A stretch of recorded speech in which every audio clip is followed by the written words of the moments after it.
9:37 de la mañana, vamos a entrar a un tema particularmente importante, juicios en quechua y aymara, y vamos a hablar en primer término con el juez de investigación preparatoria de Azángaro, que fue quien emitió la sentencia en quechua, la primera en el país en ese idioma, que por lo tanto en verdad es un acontecimiento histórico.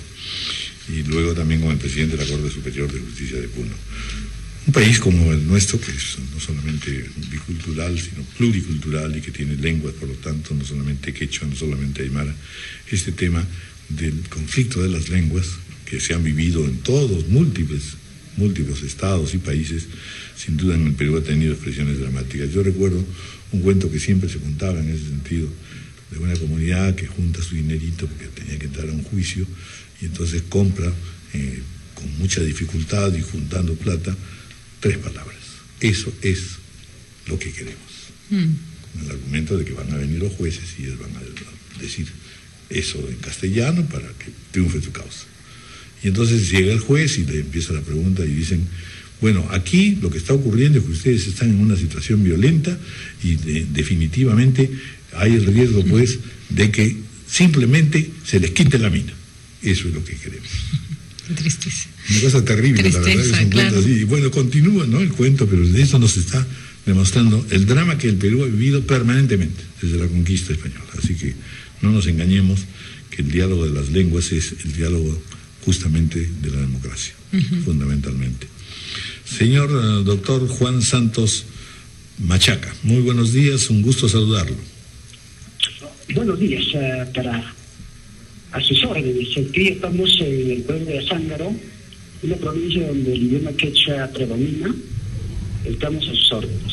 Bueno, la verdad que estamos muy sorprendidos y esto ha tenido evidentemente una inmediata repercusión, es decir, usted tuvo la inteligencia de emitir la sentencia en quechua, la primera en el país en ese idioma.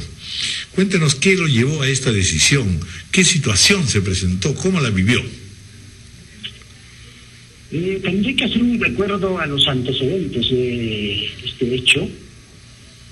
Todavía cuando era estudiante de la Universidad Nacional de San Antonio del Abad del Cusco, cuando fui practicante, asistí a algunas audiencias donde los intérpretes no siempre hacían una traducción idéntica del mensaje de los justiciables, de los testigos, y algunas veces tergiversaban la realidad de lo que la persona expresaba. Y eso fue mi gran preocupación desde esos tiempos, estoy hablando de hace 25 años o más. Imagínense. Entonces, cuando tuve la suerte de ser juez, las primeras veces en el año 2001, después de aprobar el curso en la Academia de la Magistratura, con sede también en Cusco, tuve la suerte de ser juez de paz letrado en Zambia. Ahí las personas también predominantemente hablan el idioma quechua. Y las audiencias siempre práctico así en quechua, los mensajes, la conversación. Mientras tanto vamos a hablar con el señor Hernán Laime, que es el presidente de la Corte Superior de Justicia de Puno. Doctor, muy buenos días. Muy buenos días, un cordial saludo, señor Raúl Vargas. A sus órdenes. No habrá país que no tenga unidad si no es un país que tenga unidad en las lenguas, ¿no es cierto? Y respeto por las mismas. ¿Cuál es su impresión sobre esta actuación del juez Santos Poma? Y además, naturalmente, usted en Puno tiene que haber enfrentado este problema lingüístico permanentemente, ¿no es cierto? Efectivamente, señor Raúl, suscribo plenamente lo que acaba usted de indicar. En realidad, nosotros hemos efectuado todo el apoyo correspondiente, no solamente al juez Santos Poma Machaca, que dicho sea de paso, él es procedente de una comunidad de Taraco, cerca de Huancané, y de igual manera del juez Julio Chucuya, que también dictó una sentencia en el idioma aymara. Ambos jueces titulares, recientemente nombrados por el Consejo Nacional de la Magistratura, me comentaron que justamente el hecho de dominar un idioma distinto al castellano había servido para que fueran nombrados, y creo que también eso es un resultado ahora de que se dé cumplimiento en todo caso a la ley de lenguas, porque en realidad se trata de un asunto de interés nacional. Nosotros hemos felicitado Y obviamente lo que se plantea es una continuidad en este tipo de expresiones, porque hay temas tan complicados como, por ejemplo, cómo trasladamos el sistema jurídico nuestro para que la población, digamos, original indígena pudiera entenderlo. Por ejemplo, cómo se podría denominar tipicidad objetiva, sistema normativo, como por ejemplo, incluso me hablaran de tabúes, por ejemplo, cómo se diría en aymara o en quechua violación sexual. Incluso las mismas personas tenían un poco de temor de, por ejemplo, decir de qué se decía pene, por ejemplo, en aymara, entonces yo tenía cierta restricción. Esto es todo un tema en realidad. Qué interesante, porque los obliga, doctora, a crear un vocabulario técnico, que es uno de los grandes retos de las traducciones. Y yo le quería preguntar, ¿qué repercusión tiene en las personas que son juzgadas y en las personas que llevaron su causa ante la justicia el poder recibir una sentencia en su propia lengua? Más allá de los efectos prácticos, simbólicamente, ¿qué implica para estas mujeres? Porque además los dos casos han sido de violencia contra la mujer, el haber escuchado sentencias en su propio idioma. Lo fundamental es que ellos comprenden de mejor manera los motivos, las razones por las cuales se está tomando una decisión, y en todo caso hablamos de una justicia entendible, porque a veces las personas, cuando no se les habla en su idioma, ellos no saben de qué estamos hablando. Por ejemplo... Bueno, nos pasaría a todos. Nos pasaría a nosotros. Si en español son difíciles de entender las sentencias. Pero doctor, lo importante sería, y esa es mi consulta, de que esto no sea, o esta sentencia, esta actuación no sea única, no sea un elemento aislado, sino que sea la norma para quienes tengan como lengua materna o lengua única el quechua o el aymara. Sí, mire, efectivamente, el señor presidente del Poder Judicial, el doctor Víctor Ticona Postigo, recientemente ha elevado una propuesta al Consejo Nacional de la Magistratura, tenemos entendido, a fin de que se tenga muy en cuenta al momento del nombramiento de jueces el lugar donde van a ser, en todo caso, nombrados, y eso es muy rescatable porque lo que en realidad se está desarrollando acá en Puno es la Escuela de Justicia Intercultural, y cumplimos simplemente una resolución administrativa de la hoja de ruta que tiene el Poder Judicial sobre la justicia interculturalidad, y además, en realidad lo que se busca es un acercamiento a las poblaciones y decirles su idioma, por qué debe de respetar la ley, y ellos sienten que uno mismo es parte de su mundo y te respeta, uno se legitima de mejor manera, ¿no? Ese punto es fundamental, doctor, porque tal vez el efecto, digamos, secundario de una sentencia en quechua es que para los quechuahablantes o los aymarahablantes su lengua es valiosa, es importante, es una lengua en que se puede emitir justicia en el Perú, ¿no? Sí, lo que, por ejemplo, yo he visto las reuniones que tenemos acá en la Escuela de Justicia Intercultural con los tenientes gobernadores, con la comunidad campesina, con los ronderos, hemos aprendido que cuando se les juzga en su propio idioma, ellos aceptan, y justamente el caso de Azángaro tiene que ver con con el nuevo Código Procesal Penal, un proceso de terminación anticipada, es decir, un mecanismo de terminación temprana, y si uno lo explica en su propio idioma, entonces él dice, ya se cometió algo, entonces reconozco el hecho y cumple la decisión. Yo creo que se ha dado un paso importante, aunque obviamente existen otros factores más que hay que cuidar para que mejore el sistema de justicia en el Perú. Muy bien. Muchísimas gracias. La verdad, los alcances que nos ha dado don Hernán Laime son sumamente interesantes, porque en verdad no solamente es una formalidad, no es que vamos a usar una lengua en voz de otra, sino que estamos tratando de unir dos mundos, como usted lo ha señalado.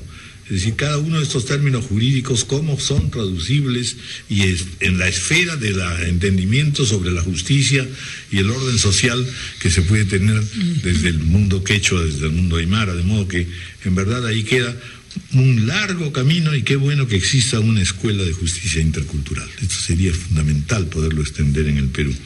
Pero estamos de nuevo muchas gracias, don Hernán Laime, con el juez Santos Poma Machaca. Muy buenos días, señor juez. Lamentablemente no lo escuchábamos bien, pero cuéntenos un poco, insisto por favor, en cómo fue que usted decide dar esta sentencia en quechua. ¿Qué lo llevó a eso? Muy bien, ahora sí estamos en línea. Efectivamente quería hacer una especie de remembranza a los antecedentes de esa preocupación. Todavía en mi época estudiantil, cuando era practicante de Derecho, estudiando en la Universidad Nacional San Antonio del Cusco, asistí a algunas audiencias y vi cómo los intérpretes no hacían una traducción exacta del mensaje que hacían llegar los justiciables, los testigos. Y desde ahí mi preocupación, ¿qué puedo hacer, no? Si algún día fuera juez, tendría que intervenir directamente en quechua y conversar con los justiciables en el mismo idioma quechua, para que de esta forma sea más eficaz el entendimiento, el mensaje sea más directo, ¿no? Doctor, ¿usted tiene como lengua materna el quechua? Sí, efectivamente, yo he nacido en una comunidad campesina, mis padres hablan quechua, mi madre también. Incluso tuve un profesor que en la primaria, a los tres primeros años, nos hacía uso del idioma quechua. Y ha sido un poco también dificultoso, ¿no?, aprender el castellano. Muchos de los compañeros únicamente hablaban quechua. Quien habla, bueno, mi padre hablaba también castellano, entonces no tenía tanta dificultad. Pero desde ahí, ¿no?, corre todo el sentimiento. Es para mí un honor, ¿no?, el seguir hablando el idioma quechua. Por supuesto. Y con esa preocupación, cuando estudiaba en la universidad, asistía pues, a algunas conferencias, algunos certámenes que organizaba la Academia Mayor de la Lengua Quechua en Cusco. Y me daba mucha satisfacción, ¿no?, asistir. Me sentía como que yo era parte de este grupo, yo era parte de este mundo humano de los quechua hablando, ¿no? ¿Y se le ha hecho difícil la traducción de una sentencia? Nos explicaba el juez anterior los términos técnicos, legales, encontrar una traducción que sea posible de entender. ¿Es un trabajo arduo, digamos? Sí, de todas maneras hemos tenido un esfuerzo para hacer la traducción, porque en este caso que lo hemos hecho la audiencia, incluso lo hemos hecho en el mismo idioma quechua, hemos tenido la suerte de que ha participado un señor abogado defensor público que hablaba el idioma quechua. El fiscal también estaba ahí haciendo uso de su idioma quechua. El señor fiscal entendía, pero no estaba en condiciones de hablar el idioma quechua. Y la redacción lo hicimos en quechua. Inmediatamente lo traducimos en la audiencia, está grabado, incluso creo que nos han filmado, y ha sido un esfuerzo, pero el mensaje central de esta sentencia en quechua tiene dos matices. Uno es poner en vigencia el idioma oficial, ¿no?, que está en la Constitución para los lugares donde predomina el idioma quechua. Muy bien. Y el otro es difundir ese mecanismo especial que el nuevo Código Postal Penal nos trae, ¿no? La terminación anticipada, resolver los procesos cuanto antes. Además, se ha oralizado pues el proceso de sentencia, ¿no?, de juzgamiento. Y en ese sentido es más fácil todavía trabajar en quechua, en el sentido que es una lengua más oral, ¿no es cierto? Sí. Muy bien. Muy bien. Bueno, pues muchas gracias. Felicitaciones, de verdad, don Santos Poma Machaca. Quiero aprovechar para hacer llegar un mensaje de repente al Perú. Un día como hoy, un ciudadano quechua, Pedro Vilcapaz Alarcón, ha sido pues aquel luchador por la justicia, por la igualdad, un asangarino donde estoy trabajando, nos hace llegar un mensaje muy hermoso cuando ha sido descuartizado hasta por 8 caballos. Dijo con el idioma quechua: Yachtamachicuna, ha dicho, no, hermanos asangarinos, por este sol que nos ilumina aprendan a morir como yo. Muchas gracias por la entrevista. Muchas gracias, la verdad. Qué emocionantes palabras. Y para ser justos deberíamos haber tenido también la posibilidad de que nos ayudara. Justamente tenemos un miembro aquí dentro de nuestro cuerpo periodístico para entrevistar en quechua. Así a es. Hugo Viladelluz. Ahora hay un dato interesante, Raúl. Las dos sentencias dictadas en quechua de Aymara son un caso de violación sexual y otra cosa de agresión contra una mujer, ¿no? Por eso ahí venían todos los términos digamos sexuales. Así que es, son bien así es. complicados en realidad, ¿no? Pero que la justicia llegue a las mujeres en su propio idioma, qué importante, ¿no? Y son cosmovisiones en Así realidad. es. Que le dan tanta riqueza al Perú y que a veces las ignoramos precisamente y las consideramos además extrañas. Hacemos una pausa y ya en los minutos finales nos vamos a dedicar a tomar un buen café.